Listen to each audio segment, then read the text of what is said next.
খবরদার আমার বিছানায় বসবে না তুমি। তোমার সাহস কিভাবে হলো আমার বেডে বসার? তোমার মতো একটা জবলেস পারসন আমার হাজবেন্ড হবে, এটা তুমি কল্পনাও করতে পারলা কিভাবে? আমি বুঝতে পারলাম না আমার বাবা কিভাবে তোমার মতো একটা জবলেস পারসনের সাথে আমার বিয়ে ঠিক করছিল। বাবাকে আমি কথা দিয়েছিলাম, হয়তো জীবনেও তোমাকে আমি কখনো বিয়ে করতাম না, নেভার এভার। আচ্ছা, আঙ্কেল কি আমার বিষয়ে কোনো কথা বলেনি তোমাকে? আমি জানলে কি তোমার মনে হয় তোমাকে আমি বিয়ে করতাম? কোনোদিনও না। শোনো, তুমি এখন আমার বেডরুম থেকে বের হয়ে যাও। তুমি কখন আমার রুমে আসবা না, আর কখনো হাজবেন্ডের অধিকার ফলাইতে আসবা না আমার উপরে। Got it? তার মানে তুমি বিয়েটা মানছো না? না, আমি বিয়েটা মানছি না, কখনো মানতেও পারবো না। আর শোনো, যেহেতু তোমার সাথে আমার বিয়েটা হয়েই গেছে, তুমি কি ভাবছো আমি তোমাকে বসে বসে খাওয়াবো? না, আমি এই বাড়ির সব চাকর বাকরকে বিদায় করে দিয়েছি। কালকে থেকে এই বাসার সমস্ত কাজ তুমি করবা। কি বলতেছো? মানে বাড়ির সমস্ত কাজ আমি করব? হ্যাঁ, সমস্ত কাজ তুমি করবে। আর খবরদার আমার নজর কাড়ার চেষ্টাও করবে না। ক্লিয়ার? Get lost.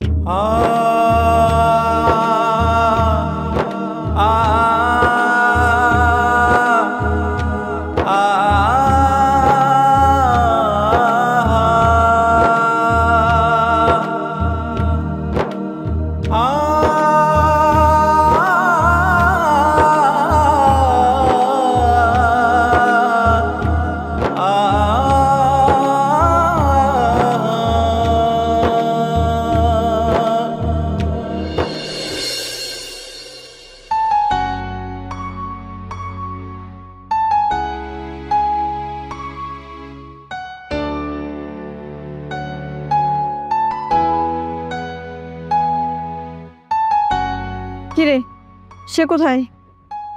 কি জানে কই আছে কে জানে। ঠিক মতো বুঝিয়েছিলে তো? হ্যাঁ মা, কালকে রাতে আমি ওকে উচিত শিক্ষা দিয়েছি, কিন্তু একটা কথা আমি কিছুতেই মেলাতে পারছি না। বাবা কি করে ওর মতো একটা অপদার্থের সাথে আমার বিয়ে ঠিক করলো? না আছে ক্লাস, না আছে টাকা পয়সা।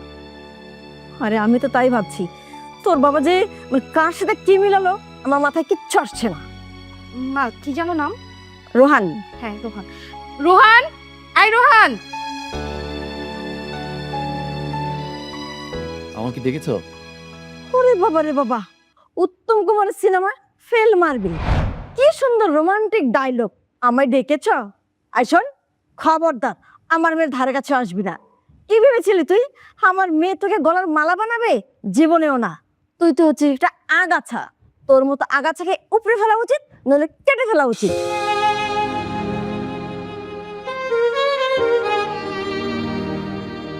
মা, আপনি কিন্তু ভুল বলতেছেন।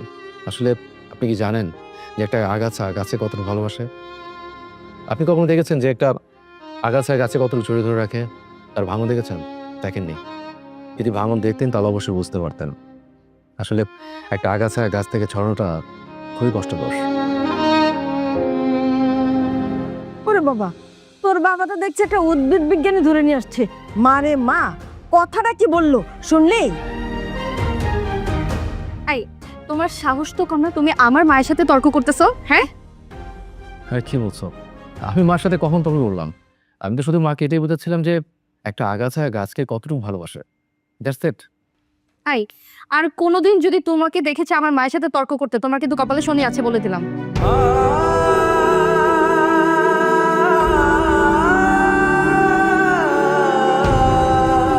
শোনো, তুমি আমার মেয়ের নাম পরিমাণে জামাই, কথাটা তুমি মনে রেখো। আর তোমার মতো একটা হাঁটুর বয়সের ছেলে আমাকে জ্ঞান দিচ্ছ? তোমার সাহস দেখে তো তারিফ করতে হয়। না মা, আপনি আসলে বিষয়টা নেগেটিভভাবে নেবেন না। আপনি আমার মার মতো, আমি মার মতো ভেবেই আপনাকে কথাগুলো বলেছি। আপনি যদি আমার কথায় কষ্ট পেয়ে থাকেন, প্লিজ আমাকে ক্ষমা করে দিবেন। আচ্ছা, তোমরা কি চা খাবে? আমি চা এনে দিই? এই তোমার কাছে কেউ চা চেয়েছে? আসছে খুব আলগাপিরিত দেখাইতে। শোনো, আমাদের না এসব আলগাপিরিত একদম সহ্য হয় না। যাও এখান থেকে তুমি। আর হ্যাঁ, কালকে থেকে আমি অফিসে যাব। তুমি আমার সাথে অফিসের সব ফাইল নিয়ে আমাকে অফিসে ছেড়ে তারপর তুমি বাসায় আসবে। বাসায় এসে বাসার যত কাজ আছে সমস্ত কাজ তুমি একাই করবে। Got it? এখন যাও তুমি। ঠিক আছে। এই শোন, যাওয়ার সময় আমার হিলটা একটু নিয়ে যেও, ওটাকে পলিশ করতে হবে, ভালো করে করো।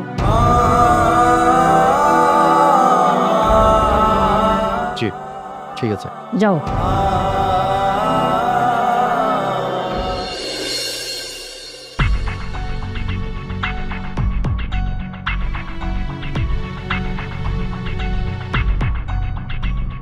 এই কোম্পানি এই পর্যন্ত একদিন, এক মাস, এক বছরে এখানে আসেনি, এমনকি রাতারাতিও আসেনি। তোমার সিইও হিসাবে দায়িত্ব দেওয়ার পর এই কোম্পানির 2 বছরে 15% লস, আর সেভিং যা ছিল তা জিরোতে এসেছে। আমি একটা মহানগর ছোট্ট ঘর থেকে এই কোম্পানি শুরু করি, আর তুমি যে কাজ শুরু করছো এই কোম্পানির, আর যদি কিছুদিন তুমি সিইও হিসেবে থাকো তাইলে আমারে যেইখান থেকে আসছি আমার সেইখানেই যাইতে হইবে।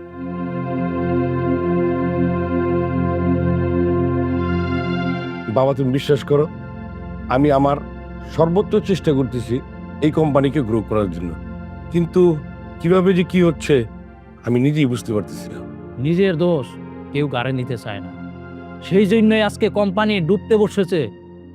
এই জন্য সমস্ত দায়ভার তোমার এই নিতে হইবে।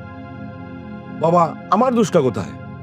তা আমি জানি না, এই কোম্পানিটা শুরু করছিলাম আমি, সমস্ত দায় দায়িত্ব ছিল তোমার বড় ভাইয়ের।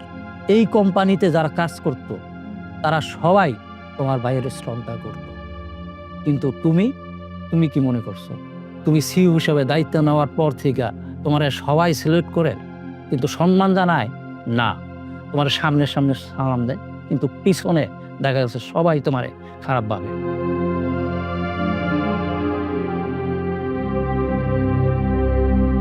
বাবা আমি কোম্পানির সিইও, তারা আমাকে সম্মান করবে না? এই যে এইখানেই তো বারোটা বাজছে।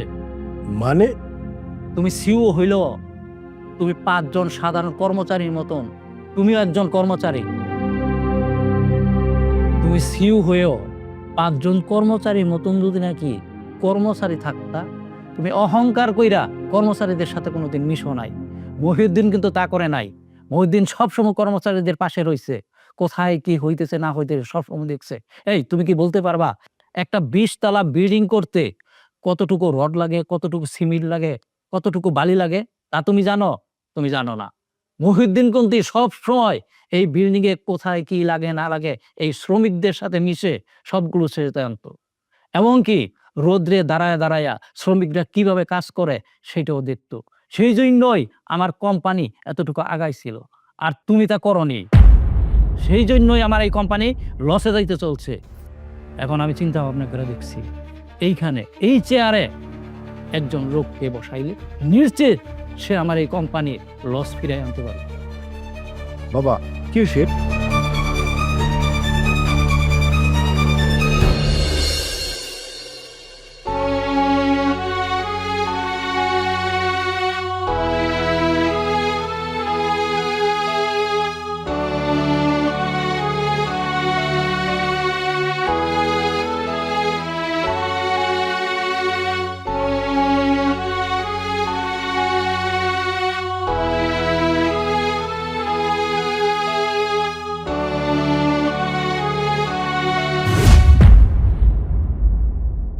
কি ব্যাপার ভাইজান, এগুলো কি? এইগুলো আমার শার্ট প্যান্ট। হ্যাঁ ঠিক আছে আপনার শার্ট প্যান্ট, কিন্তু আমি কি করব? এইগুলো লন্ড্রিতে নিয়ে সুন্দর করে আয়রন করে আমার রুমে দিয়ে যাবা। কি বলছেন, এসব কি আমার কাজ নাকি? অবশ্যই তোমার কাজ, যেহেতু তুমি চাকরের পরিবর্তে তুমি আসো, তাহলে তুমি কাজের লোক। দেখুন ভাইজান, আপনি ভুলে যাবেন না যে আমি আপনার বোন জামাই। তো কি হয়েছে, তুমি আমার বোন জামাই। আমি জানতাম তোমার শিক্ষাগত যোগ্যতা নাই, কাজ কাম নাই, এখন দেখতে তোমার লজ্জাও নাই। তুমি লজ্জা থাকলে তুমি এই মুখে কথাটা বলতে পারতে না। লজ্জার কথা বলছেন? লজ্জা তো তার হওয়া উচিত যে কিনা নিজে সুস্থ থাকা অবস্থায় অন্যজনকে দিয়ে কাজ করায়। লজ্জা তো তার হওয়া উচিত যে কিনা নিজের কাজগুলো ঠিক মতো করে না। আর লজ্জা তারই হওয়া উচিত যে কিনা নিজে ঘরে বসে থেকে সুস্থ সবল থেকেও নিজের ছোট বোনকে অফিসে পাঠিয়ে তার টাকা ইনকাম করে নিয়ে আসে, সেই টাকা সে বসে বসে খায়। আমার লজ্জা করবে?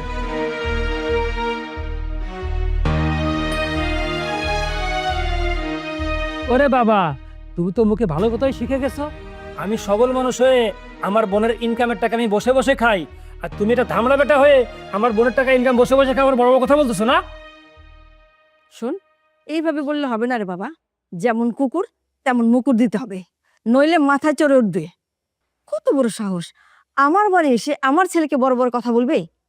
আর তোকে বলছি, যখন দেখবি নাকি বেয়াদবি করে তখন কোষে একটা চড় দিতে পারলি না, যেন ভবিষ্যতে এখন সোজা হয়ে যায়।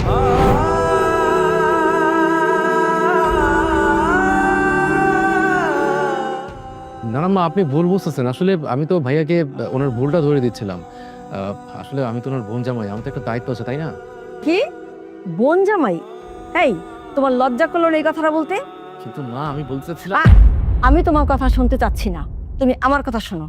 ফার্দার আমার এবং আমার ছেলের মাঝে কোনো কথা বলতে এলে তোমার কপালে দুর্গতি আছে। যাও এখন।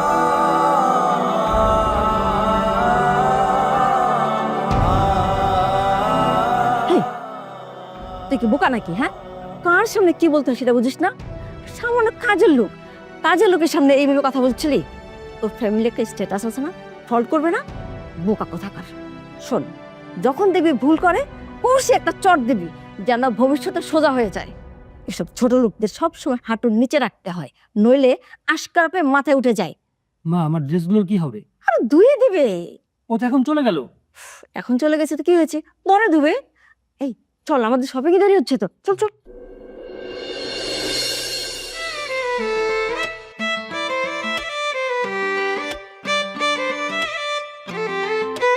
Hello Rocky, sorry for me. আসলে I'll sit at.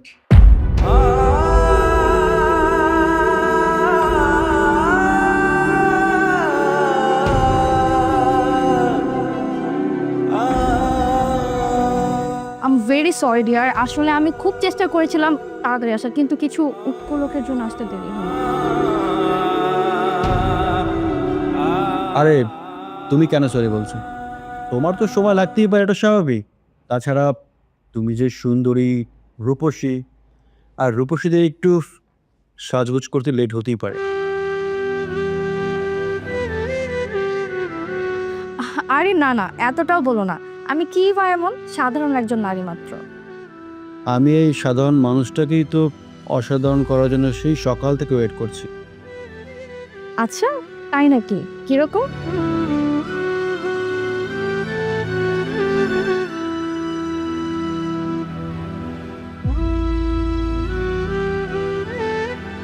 সারপ্রাইজ! এটা আমার সুইট বিজনেস পার্টনারের জন্য ছোট্ট একটা গিফট। আনবক্স করো।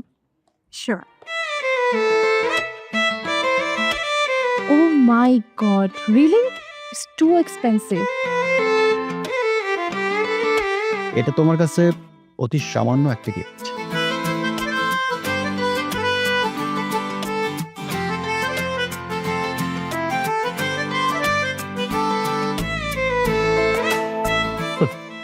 একটা ডুপ্লিকেট নেকলেস দিয়ে, too expensive. Excuse me, who are you man? আপনি যাকে ডুপ্লিকেট নেকলেস দিয়ে ইমপ্রেস করার চেষ্টা করছেন, আর যে নকলটাকে আসল ভাবে ইমপ্রেস হচ্ছে, আমি তো স্বামী। হোয়াট? আপনি সত্যি বলছেন? হ্যাঁ, এটা সত্যি। আলিয়া, তুমি তো আমাকে বলেছিলে তোমার হাজবেন্ড বাইরে বিজনেস করে। ইনি কি বলছে সব? তোমাকে মাঝখানে কথা বলতে কে বলেছে, রাস্কেল? আলে তুমি বুঝতেছো না, এই লোকটা তোমাকে যতটা দেখে পটানোর চেষ্টা করতেছে, আসলে এটা অতটা দামি না। আমি তোমার কাছ থেকে কিছু শুনতে চেয়েছি? আলিয়া, আমি তোমার হাজবেন্ড।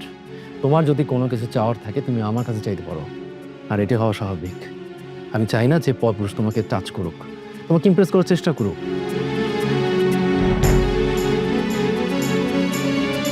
আজকে তো তোমাকে টাচ করছে, কিছুদিন পরে তোমার দুর্বলতার সুযোগ নিয়ে তোমাকে অনেক কিছু করতে চাই, আর তুমি মুখ বুঝে সহ্য করবে, কিচ্ছু বলতে পারবে না। কেন জানো? কারণ সবকিছু তুমি প্রশ্রয় দিছো। Dam man! আলিয়া, আমি তোমার কাছ থেকে এটা আশা করিনি। তুমি আমার সাথে যেটা করেছো একদমই ঠিক করনি। সরি। Rocky, stupid! তুমি কি জানো উনিকে? হ্যাঁ, উনি আমার কোম্পানির বিজনেস পার্টনার। আমার কোম্পানি 3 বছর ধরে লসে আছে আর উনি 3টা বছর ধরে সেই লস একাই বহন করছে। তুমি কি করলে এটা?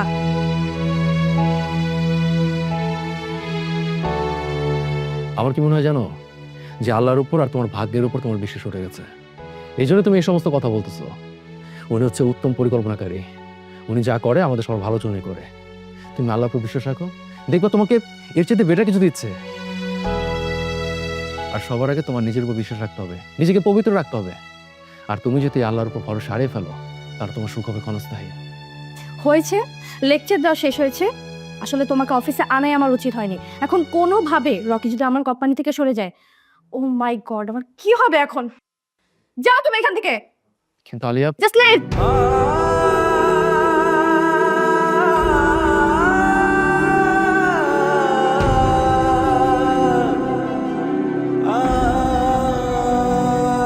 আমি কি রকিকে এখন একটা ফোন দিব?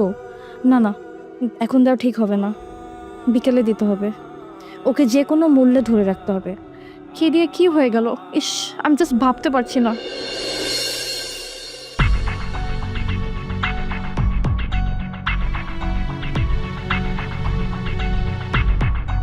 ও হিরো,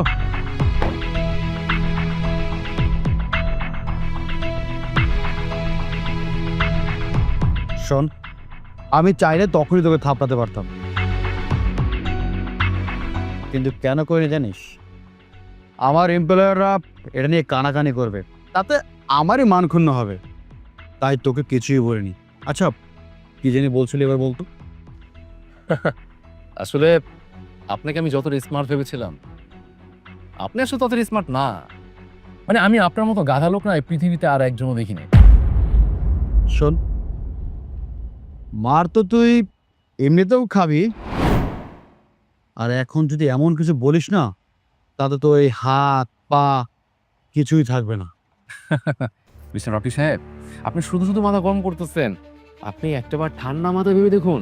আরে আপনি তো বললেন যে আপনি অফিস ঝামেলা করতে চাচ্ছেন না। যদি অফিসে ঝামেলা করতেন, আমার গায়ে হাত তুলতেন, তখন আপনার এমপ্লয়ার আপনার কি বলতো? খারাপ বলতো। আর তার জন্যই আপনি রাস্তায় চলে আসছেন আমাকে মারার জন্য। হ্যাঁ, ধরে নিলাম যে আপনার গায়ে অনেক জোর, অনেক শক্তি, আপনি চাইলে আমাকে 4-5টা চড় মারতেই পারেন।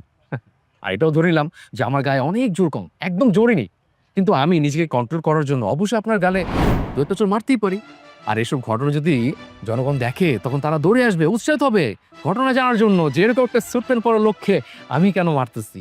আর তখন যদি আমি বলে দিই যে এই স্যুট প্যান্ট পরার লোকটা আমার ওয়াইফকে ব্যাড টাচ করছে, আর তাকে খুব সুন্দরভাবে আমি সেখানে বুঝিয়ে দিয়েছিলাম, আর সে সেখান থেকে মাথা নিচু করে চলে আসছে, আর এখানে রাস্তায় একা পেয়ে আমার গায়ে হাত তুলতেছে, তখন আপনি কি করবে জানেন? আপনাকে সবাই মিলে ঘন ধরে দিবে। আর আল্লাহ না করো যদি বাই চান্স এর মধ্যে 2-একটা বখাটে ছেলে রয়ে যায়, বখাটে ছেলে চলে আসে, তখন তো আপনার শার্ট প্যান্ট খুলে আপনাকে আরে লজ্জা লাগতেছে বলতে, অবশ্য তারপরে বলতে হয়, মানে আপনাকে উলঙ্গ করে যদি ভিডিও বানিয়ে ভাইরাল করে দেয়, তখন আপনার মান সম্মান কোথায় থাকবে? ভেবে দেখেছেন?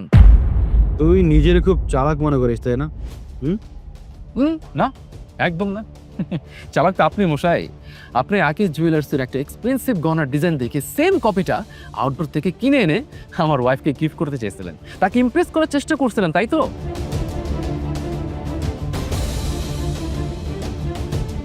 তুই আজকে যে আমাকে অপমান করলি না, এর শাস্তি তোকে পেতেই হবে। তবে এতটুকু নিশ্চিত থাক যে তোকে শাস্তি পেতেই হবে, আজ হোক আর কাল হোক।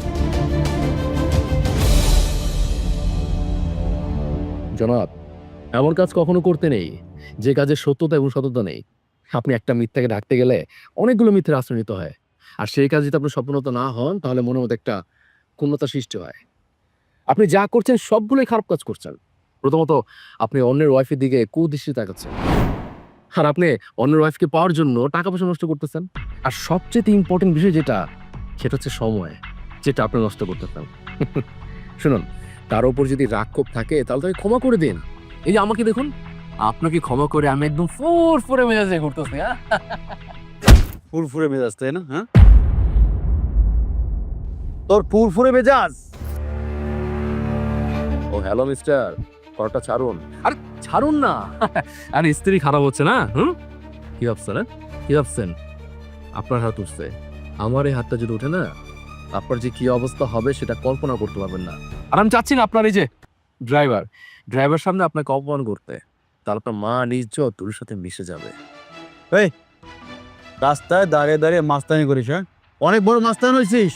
শোন, আমি যদি এখন পুলিশে ফোন দেই না, তোকে এখান থেকে যে কোথায় নিয়ে যাবে টেরও পাবি না। আর এই তোর ক্ষমাটা দেখে না কেউ চিনতেও পারবে না। পারবেন, অবশ্যই পারবেন আপনি পুলিশকে কল দিয়ে আনতে, কিন্তু পুলিশ এসে যখন দেখবে সিসি ক্যামেরা ফুটেজ যে কার দোষ, কে এসে আটকেছে, কে এসে কলার ধরেছে, তখন পুলিশ কাকে নিয়ে যাবে? আমাকে নাকি আপনাকে? হ্যাঁ, দুটো কথা মনে রাখবেন, কখনো কারো পোশাক আশাক দেখে কাউকে বিচার করতে আসবেন না। আর নাম্বার 2, বাপেরও বাপ আছে। আপনি যদি মনে করে থাকেন যে আমার বাপকে দিয়ে আমাকে শায়েস্তা করবেন, ইউ টোটালি রং। কারণ কি জানেন, আমার বাবা নেই, উনি মারা গেছে। আর যদি কেউ আমার বাবা সেজে আমাকে শায়েস্তা করতে চায়, তাহলে তার এমন অবস্থা করবো সে কখনো করতে পারবে না। মিস্টার ওয়াকি সাহেব, ভালো থাকবেন। হ্যাঁ, আসসালামু আলাইকুম।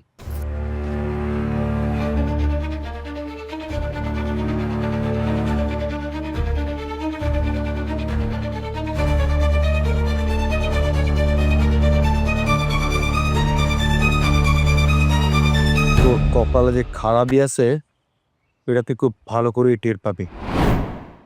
আজকে তুই আমার সাথে যা করছিস এর ফল তোকে ভোগ করতেই হবে।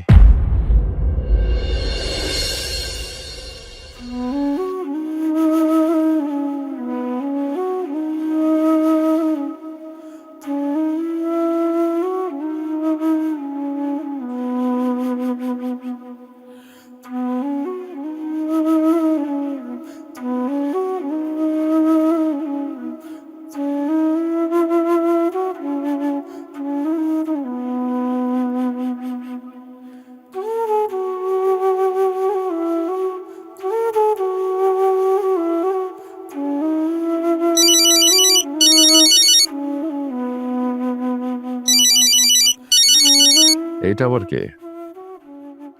হ্যালো, আসসালামু আলাইকুম, কে বলছেন? ওয়ালাইকুম সালাম।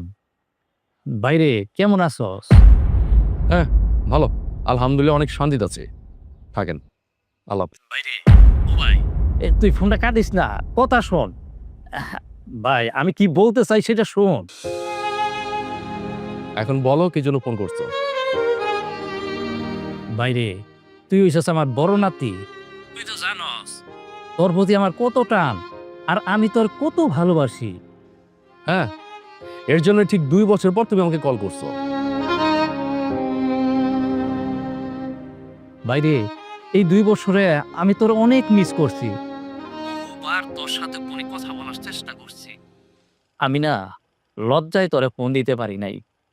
তোর বার্ষিক সামন দিয়া আমি অনেকবার গাড়ি নিয়ে ঘোরাঘুরি করছি, কিন্তু তোর সাথে যে আমি দেখা করবো, কথা বলবো, সেই সাহসটা আমি পাই নাই রে ভাই। এখন কি মনে করে আমাকে ফোন করেছো সেটা জানতে পারি? বাইরে, আমি জানি তুই আমার উপর অনেক অভিমান করে আসস, আর অভিমান করে থাকাটাই স্বাভাবিক। বাইরে, আমার শরীরটা ভালো না, আমি কোন দিন জানি চলে যাই। তাই আমরা সবাই মেলা চাইছি আগের মতো একসাথে থাকতে। কোন অধিকারে? আমি ওই বাড়িতে কোন অধিকারে যাব? আর তুমি আমাকে কোন পরিচয় রাখবে ওই বাড়িতে? বাইরে, আমরা তোর সাথে অনেক অন্যায় করছি, অবিচার করছি। তুই এক কাজ কর, সব কিছু ভুলে গিয়া তুই আমার সাথে একবার দেখা কর। একটা বিষয় পরিষ্কার, তুমি হঠাৎ করে আমাকে আদর দেখাচ্ছ, সোহাগ দেখাচ্ছ, মানে আমার উপর তোমার বড় দুতলায় বসছে, মানে এটার পিছনে বড় কোনো কারণ লুকায় আছে, এটা নিশ্চিত।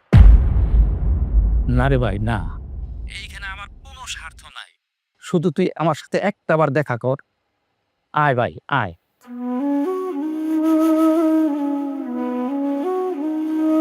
আফিল রিয়েল এস্টেট ধসে যাওয়ার পথে। আচ্ছা, তুমি কি ভাবছো যে তুমি এইসব নিউজ যত চাপা রাখতে চাও সেটা চাপা থাকবে? হ্যাঁ, আর আমি তোমাকে খুব ভালো করে চিনি যে তুমি ঘরের কথা চাপা রাখতে ওস্তাদ। একটা কথা বলি, তুমি এখন আমাকে ডাকতেছো তোমার ছেঁড়া পাল ধরে তোমার নৌকা ঠিক রাখার জন্য, তাই তো? দাদু, তোমরা আমার সাথে যা করছো সেটা সত্য অমানবিক। তোমার আর তোমার ছেলের কারণে আমার বাবা আমাকে সারা জীবনের জন্য ছেড়ে চলে গেছে, আর এটা শাস্তি তোমার সারা জীবন ভোগ করবা। দাদু ভাই, তুই যা বলার সব তুই আমার সামনে বসে বলিস, তুই একটা বার আয় ভাই। ঠিক আছে, আমি আসতেছি। ঠিক আছে, তাহলে এখন রাখি।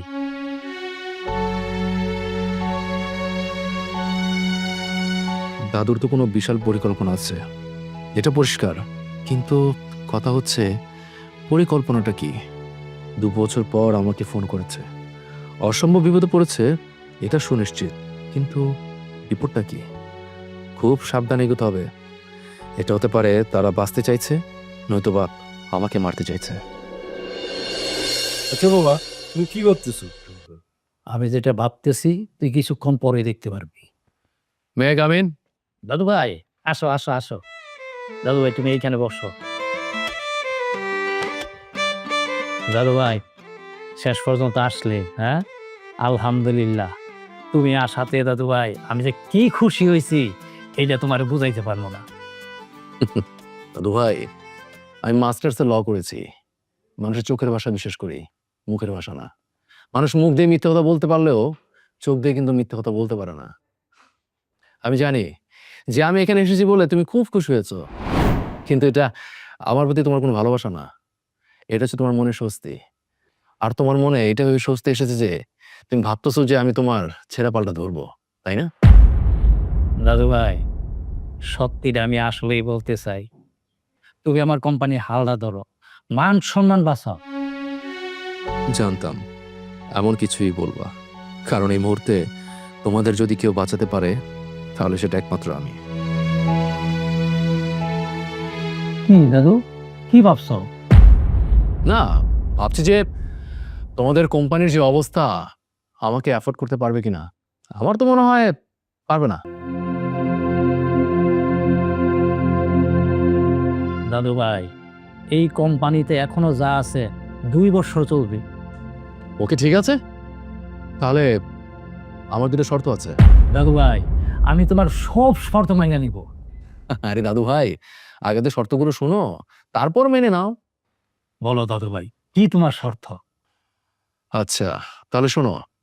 শর্ত নম্বর 1, আমার কাজে কেউ বাধা দিতে পারবে না, কেউ কৈফিয়ত চেতে পারবে না। আর হ্যাঁ, আমি যে সিদ্ধান্ত নিব কোম্পানির জন্য সেটা এমডির মাথা পেতে নিতে হবে, বাবা দিতে হবে। নাম্বার 2, আমার একটা কেবিন লাগবে আর একটা চেয়ার, আর কেবিনের বাইরে খুব সুন্দর করে লেখা থাকবে সিইও, মানে এমডি রোহান চৌধুরী। কোম্পানির সিউ তো হ্যাঁ দাদু ভাই, আমি খুব ভালো করে জানি যে এই কোম্পানিতে আগে একজন সিও ছিল, কিন্তু সে তো অপারক, সে তো অযোগ্য, সে কোনো কাজই করতে পারেনি। আর তাই সেই সিওকে বরখাস্ত করে নতুন একজন সিওকে আহ্বান জানাতে হবে। এটা হচ্ছে আমার শর্ত। এখন তোমরাই দেখো তোমরা কি করবে কি করবে না। আমার যেটা শর্ত ছিল সেটা আমি তোমাদের সামনে ধরেছি, এই হচ্ছে আমার শর্ত। আচ্ছা, তুমি কি কোম্পানির হাল ধরতে এসছো না প্রতিশোধ নিতে এসেছো? খুব সুন্দর। এতক্ষণ ধরে একটা লোক এসে বসে আছে, তাকে হাই হ্যালো করা তো দূরের কথা। আর আমি কি কোনো সাধারণ লোক? মোটেও না। আমি তোমাদের বংশের লোক, তোমাদের রক্ত। এতক্ষণ তো খুব সুন্দর করে কথা বলছিলে, আর যেই তোমাদের স্বার্থে আঘাত পড়ে গেল তখনই ফোঁস করে উঠলে। এটা হচ্ছে তোমাদের রিয়েল ক্যারেক্টার, আর এই ক্যারেক্টারের জন্য তোমাদের কোম্পানির পতন হয়েছে। যাই হোক, সেসব পুরনো কথা বলে কোনো লাভ নেই, আর সেসব পুরনো কথা আমি উঠাতে চাচ্ছি না। এখন তোমরাই ভাবো তোমরা কি করবে। আমার যে প্রস্তাব ছিল সেটা আমি তোমাদের সামনে রেখেছি, এখন ভালো মন্দ তোমাদের দায়িত্ব। তোমরা কি করবে কি করবে না, আমার কি।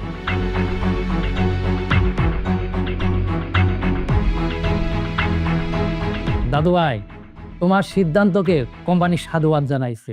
অতি সত্ত্বে তোমার যোগ্য চেয়ারে তোমারে বসাই।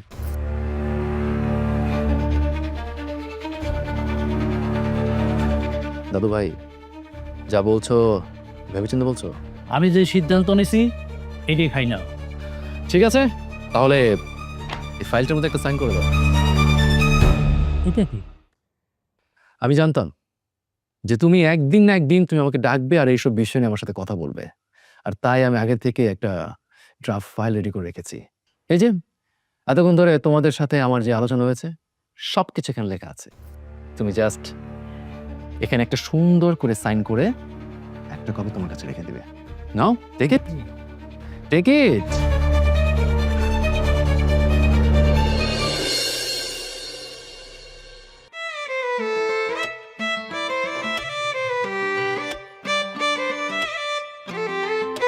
কি রে, কি করিস? খেলা দেখতেছি মা। না দেখ দে, ওটা সিরিয়াল দেখি, পরে দেখি।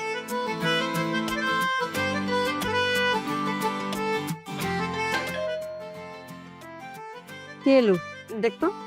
তুমি দেখো, যাও। যা না একটু। তুমি যাও তো মা, দাও, তুমি যাও।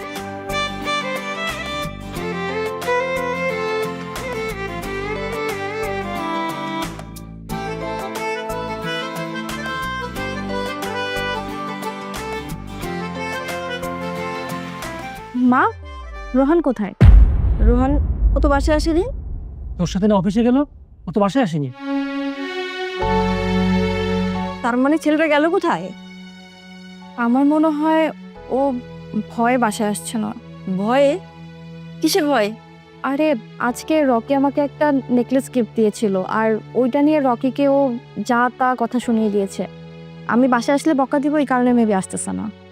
ওর বিয়াদবি কিন্তু বাড়তেই আছে, ও বিচারটা করতে হবে। বেয়াদবি মানে? তোদের সাথেও এরকম কিছু করেছে নাকি? করেছে মানে আমাকে জ্ঞান দিতে আসছিল। আমি কয়েকটা শার্ট প্যান্ট ধুতে বলছিলাম, সে কি রিয়াকশন রে বাবা! দিসনি চর একটা বেয়াদবকে। হ্যাঁ, আমি তো তাই বলছিলাম, কোষ একটা চর্দাসনি কেন? আসুক আজকে বাসায়, তারপর বুঝাচ্ছি ওকে আমি। মা, এবার ওকে একটা উচিত শিক্ষা দিতে হবে। কি শিক্ষা দিবি? আলিয়া, এই জন্য এটা তোমার জন্য, তোমার পছন্দের নেকলেস। খুলে দেখো পছন্দ হয় কিনা। একদম অরিজিনাল। যদি তোমার বিশ্বাস না হয় তাহলে কোনো শপে গিয়ে যাচাই করে দেখতে পারো যে কোনটা আসল আর কোনটা নকল। এটার দাম তো ৭৫,০০০। এটার দাম হচ্ছে ১,৮০,০০০ টাকা।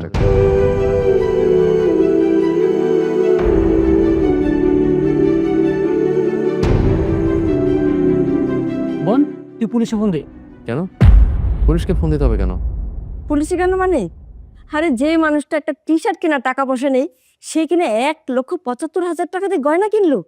এত টাকা কোথায় পেলো? দিনের আলোর মতন পরিষ্কার, হয় চুরি করছে না সেটাই করছে। এখন তো পুলিশ বাসায় চলে আসবে। আরে এবার যে পুলিশ আসবে, আমাদের মান সম্মান কি থাকবে?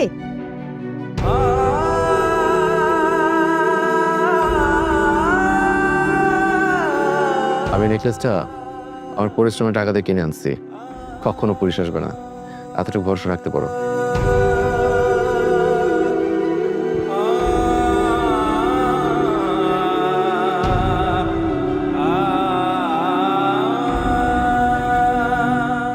মামনি একটু দেখি গহনাটা।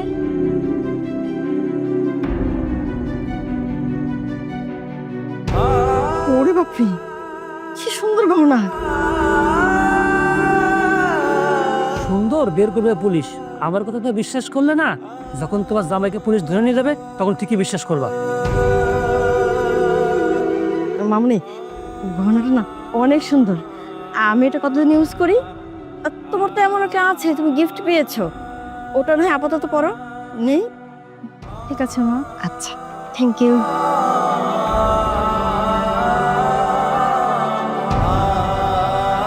এতগুলো টাকা ও কোথা থেকে পেলো? রনির কথাই কি ঠিক? না না না না, তা হতে পারে না। ও আর যাই হোক চুরি করতে পারে না, কিন্তু ওর মতো একটা ছেলে এত টাকা কোথায় পেলো? ও কোনো জব করে না, বিজনেস করে না। উফ, আমি জাস্ট ভাবতে পারছি না।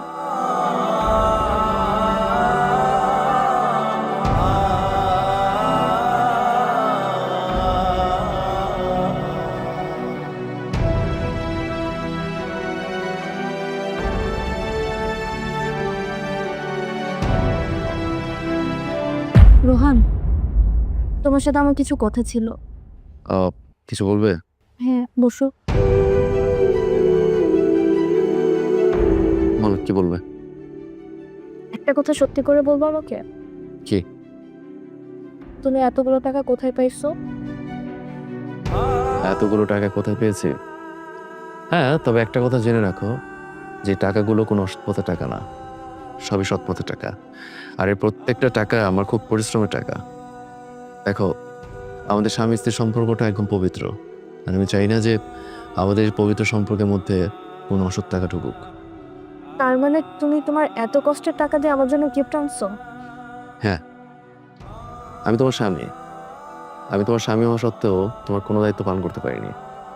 আমি আর 5টা স্বামীর মতো তোমাকে কোনো ঘর বাড়ি দিতে পারিনি, তোমাকে সাজানো একটা সংসার দিতে পারিনি। যেখানে আমার সব দায়িত্ব পালন করার কথা ছিল, সেখানে তুমি আমার সব দায়িত্ব পালন করছো। আসলে তোমার তো দোষ নাই, তুমি তো আমাকে ভাড়া বাসায় রাখতেই চাইছিলা, আমি তো চাই না। হ্যাঁ জানি, তুমি যেতে চেয়েছিলে, কিন্তু আমি তোমাকে নিয়ে নিই। আসলে এখানে তোমার কোনো দোষ নাই। আমি জানি যে আমি যে বাসাটায় থাকি তুমি সেখানে কমফোর্টেবল থাকতে পারবে না, কারণ তুমি ছোটবেলা থেকে যে পরিবেশে মানুষ হয়েছো, আমি তোমাকে সেরকম কোনো পরিবেশ দিতে পারছি না। আর হ্যাঁ, আমি তোমার স্বামী হিসাবে কোনো দায়িত্ব পালন করতে পারছি না। আরেকটা নারী যখন তার স্বামীর কাছ থেকে পুরো পাঁচটা না পায়, তখনই সে পরপুরুষের দিকে লিপ্ত হয়ে যায়। তোমার সাথে সেটাই হচ্ছে। আমি তোমাকে আরো ক্লিয়ার করে বলছি, ধরো তুমি 4 দিন ধরে কোনো ভাত খাওনি, আর সেই সময় আমি তোমাকে এসে পান্তা ভাত অফার করলাম, আর তুমি কি করবে? সাথে সাথে রাজি হয়ে যাবে, কোনো কিছু না ভেবে না বুঝে, আর তুমি খাবারটা খেয়ে নেবে, কারণ তুমি ক্ষুধার্ত। আর মেয়ে মানুষের মনটা একদম ফুলের মতো নরম হয়।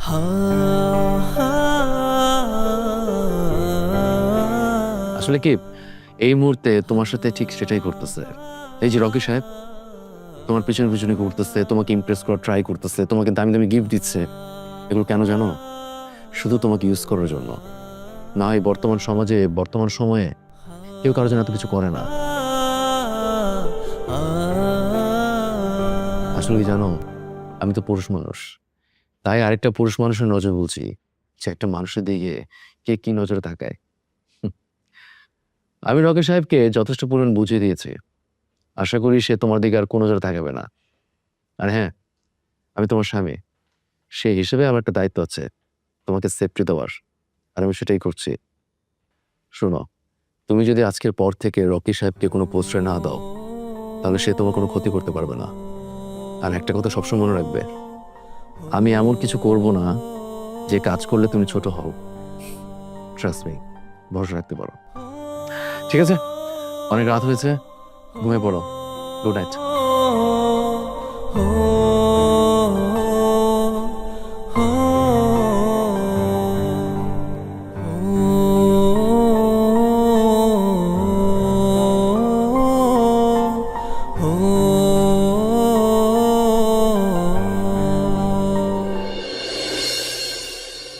বাবা, এই নাও আমার পদত্যাগপত্র, আর এটা তোমার নাতি রোহানের অ্যাপয়েন্টমেন্ট লেটার। মনে হয় আমি যা করছি এই বিষয়টা তুমি মাইনা নিতে পারতাছো না, তাই না? আচ্ছা বাবা, আমার জায়গায় হলে তুমি কি করতে? আমার মান, ইজ্জত, সম্মান সব ধুলোয় মিশে গেছে। বাবারে, আমি যা করছি এটা আমার তোর মঙ্গলের জন্যই করছি। এই যে বৈশা বৈশা তুই ভাত খাইতেছস, এসিতে আরাম করতেছস, এইটা যদি এইভাবে 6 মাস চলতে থাকে, তাইলে আমাদের গাড়ি বাড়ি যা কিছু আছে সব কিছু বিক্রি করে দিতে হইব। এই কোম্পানি সব কিছু ধ্বংস হয়ে যাইব। তুমি যাইব না কেন বাবা? ওর ভাবমূর্তি আমার কিছুতেই পজিটিভ মনে হচ্ছে না। নেগেটিভের কি দেখলি? দেখো, ও যদি আমাদের কোম্পানির ভালোই চাইতো, তাহলে কি করতো? একটা কোম্পানির সাধারণ এমপ্লয়ি জয়েন করতো। তা না করে কি করছে? সরাসরি সিও। হ্যাঁ বাবা, ওর একটা কথা আমার সন্দেহ জন্ম দেয়। সেটা হলো কি জানো, ওই দিন যে তোমাকে বলছে ওর কোনো কথা আমরা সিদ্ধান্তের বাইরে যেতে পারবো না, এইসব কথাও কি তোমার সন্দেহ জন্ম দেয় না? না, সন্দেহ আসে না। তুই কি জানোস, বাংলায় একটা প্রবাদ আছে, যার মনে যেইটা উড়াল ওঠে সেইটা।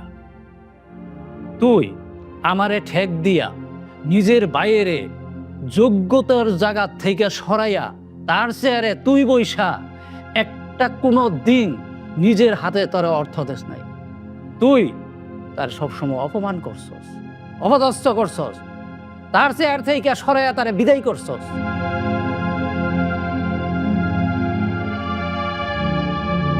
বাবা, তুমি আমার কথা বোঝার চেষ্টা করো। ওই দিন তো তুমি কিছু না বুঝেই কাগজগুলো সিগনেচার করে দিয়েছিল। একটা কাজ করো, আজকে ওইগুলো একটু পড়ে দেখো, ওইগুলোর মধ্যে কি লেখা আছে।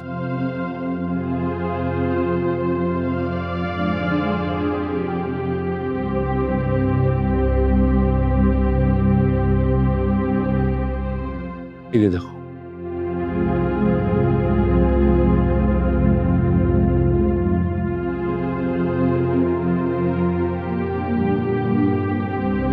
কি বলছিলাম না, ঘাপলা আছে।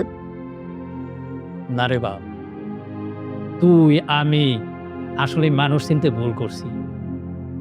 এই পেপারে স্পষ্ট লেখা আছে আমি এই কোম্পানিতে সিইও হিসাবে জয়েন করলাম, আমার চাচা ম্যানেজারের দায়িত্ব পালন করব। আর যেহেতু আমার দাদা বয়স হয়েছে, বয়সের কারণে আমার দাদা অবসর নিব। আর এই কোম্পানিতে যত শ্রমিক আছে তাদেরকে 12 ঘন্টা ডিউটি বাধ্যতামূলক। আর এই শ্রমিকদের 2 শিফটিতে কাজ করতে হইব, কারণ তাদের বিশ্রামের প্রয়োজন আছে। তাইলে দেখবি এই কোম্পানিতে আবার সফলতা ফিরে আসবে। দূর বাবা, রচনা পড়া বন্ধ করো। আগে দেখো আমাদের প্রপার্টিগুলো ঠিক আছে নাকি, নাইগুলো সব নিয়ে গেছে। রোহনের বাবা কখনো রোহনকে শিক্ষাটা দেয়নি যে কারো সম্পত্তি মেরে ঘর তুলবো। আমার বাবা সবসময় একটা কথা বলতো যে সবসময় সৎ পথে চলবা, হালাল পথে ইনকাম খাওয়া, কারণ হালাল পথে একটা শান্তি লুকিয়ে থাকে। আমি কখনো কারো হক মেরে খাবো না, আর হক মারার চেষ্টাও করি না। একটু আগে আমার কাছে একটা মেল আসে, আর সেই মেলটা দেখেই আমি ডিউটি করতে চলে আসি। রোহান বাবারে, চাচা কিছু বলবে? আমি সম্পত্তির লোভে তোর বাবাকে আর তোকে সবকিছু থেকে বঞ্চিত করছি। দেখ, এইসব থাকবে না, থাকবে কি আপনজনের দোয়া। বাবারে, আজকে তুই আমার চোখটা খুলে দিলি, তুই আমাকে ক্ষমা করে দিস বাবা। চাচা প্লিজ, তুমি এরকম করে কথা বলো না। তুমি তোমার নিজের ভুলটা বুঝতে পেরেছো, এটাই আমার কাছে অনেক। আর আমি চাইবো যে তুমি নেক্সট টাইম এরকম কোনো কিছু করবে না। যাই হোক, আমরা চাইলেই পারি সব কিছু ভুলে নতুন করে শুরু করতে, আমাদের কোম্পানিটা আবার নতুন করে দাঁড় করতে। দাদক শোনো, আজকের পর থেকে তোমার কোনো টেনশন নেই। তুমি শুধু আমাদের কোম্পানির লোকগুলোকে দেখাশোনা করবে, আর যত টেনশন সব কিছু আমার। এই কোম্পানি দাঁড় করানোর জন্য যত কিছু করতে হয় সব কিছু আমি করবো। তুমি সব কিছু আমার উপর ছেড়ে দাও। চাচু চলো, তোমাকে একটা নতুন কোম্পানির সাথে কথা বলি, নতুন একটা কোম্পানি দিই, বুঝতে মিটিং করতে হবে। চলো। আলহামদুলিল্লাহ, আল্লাহ তুমি আমাদের কোম্পানির সমস্ত কিছু আবার ফিরিয়ে দিও। আমিন।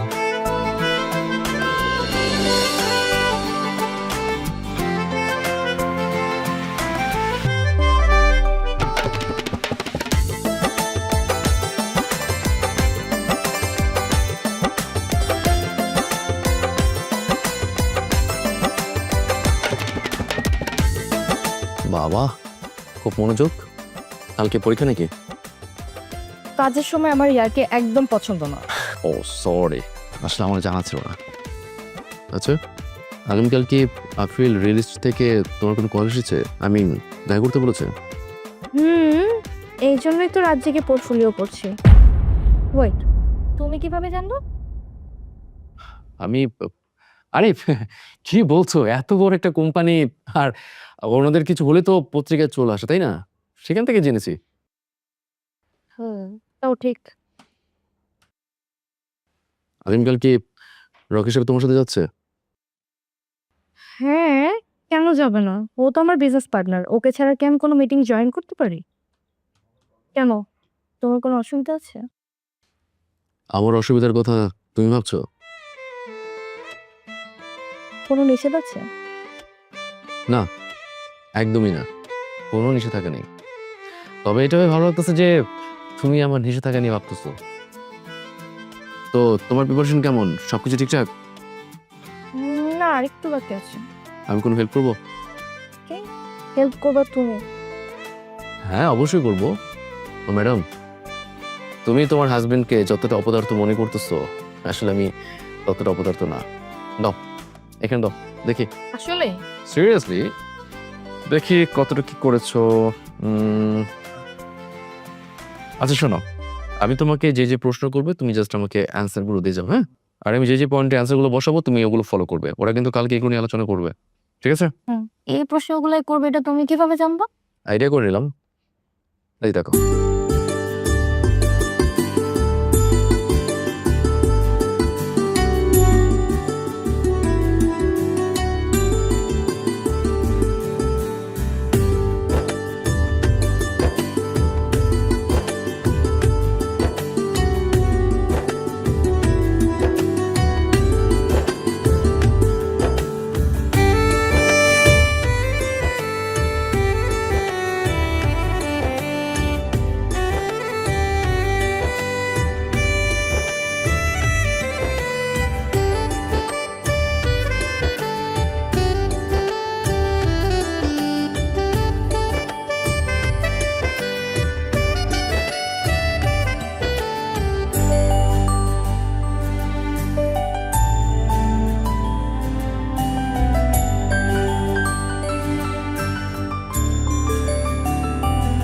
এটা করো, এটা।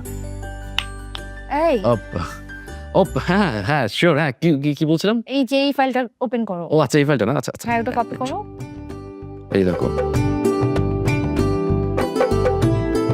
ঠিক আছে। ডান। সবই তো দেখলাম, সারা সুদ দেখি কি বলে।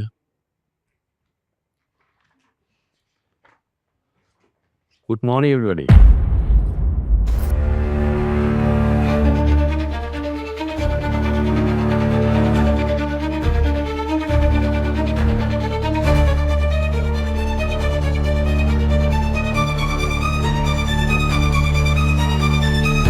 আর কি হলো, দাঁড়িয়ে গেল? বসুন বসুন, আরে বসুন।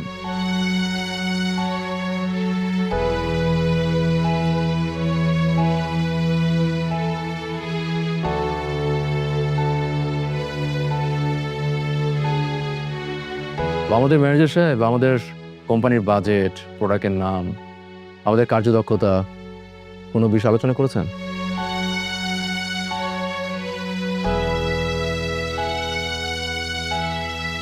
আচ্ছা, আপনারা কি অন্য কিছু ভাবছেন?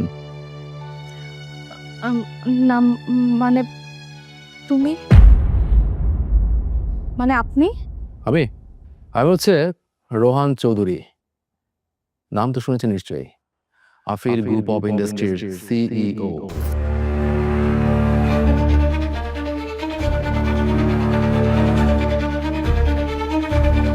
আর এই কোম্পানির এমডির বড় ছেলের একমাত্র ছেলে আমি।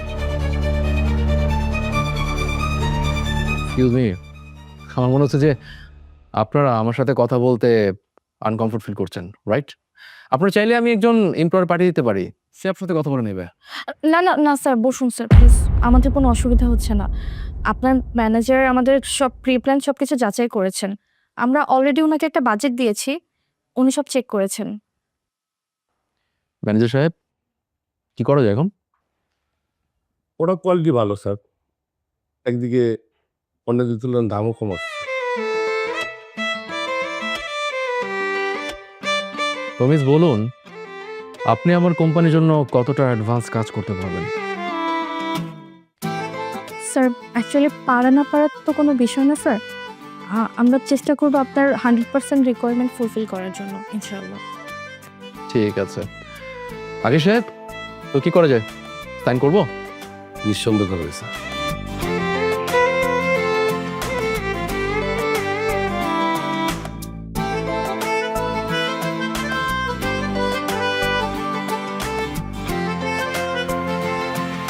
আশা করি আমাদের পথযাত্রা অনেক বড় হোক, লং জার্নি।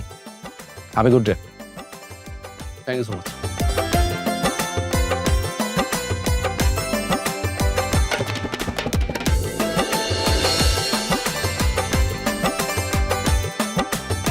রোহান দাঁড়াও।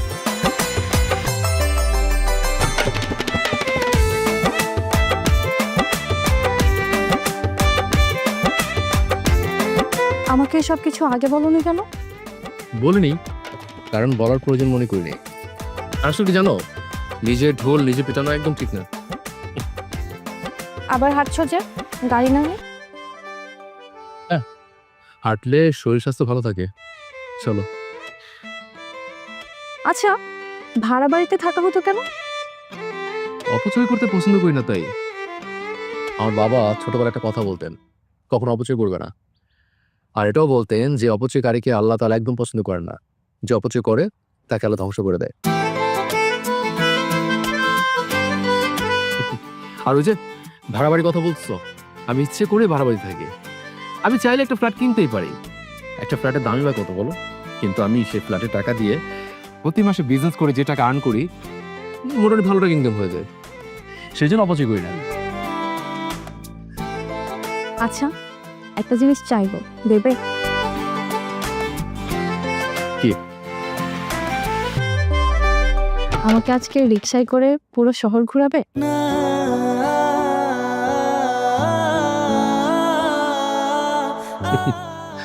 ঠিক আছে, চলো।